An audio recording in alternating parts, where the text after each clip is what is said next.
கோகுலாஷ்டமிக்கு எளிய முறையில் வீட்டில் எப்படி வழிபாடு பண்ணலாம் அப்படிங்கிறத அந்த வீடியோவில் காட்ட போகிறேன்.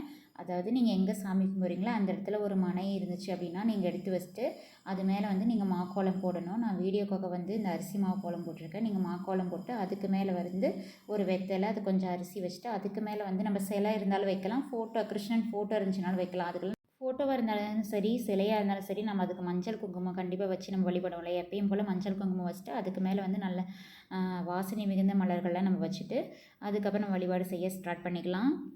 உங்கள்கிட்ட குத்து விளக்கு இருந்துச்சு அப்படின்னா குத்து விளக்கு வந்து தீபம் ஏற்றிக்கோங்க. அப்படி இல்லைன்னா காமாட்சி அம்மன் விளக்கு இருந்துச்சுன்னா அதுக்கு வந்து தீபம் ஏற்றிக்கோங்க. உங்கள்கிட்ட ஃபோட்டோ இல்லை அப்படின்னா சிலை வச்சுருந்தீங்க அப்படின்னா கண்டிப்பாக அபிஷேகம் பண்ணால் ரொம்ப ரொம்ப சிறப்பு. அதுக்கப்புறம் கிருஷ்ணனுக்கு பிடிச்ச பலகாரம் எல்லாமே செஞ்சு வைக்கலாம். அப்படி இல்லைன்னா கண்டிப்பாக கிருஷ்ணனுக்கு பிடிச்ச பால், தயிர், மோர், வெண்ணெய், நெய் இந்த 5மே கண்டிப்பாக வச்சு வழிபாடு செய்யுங்க.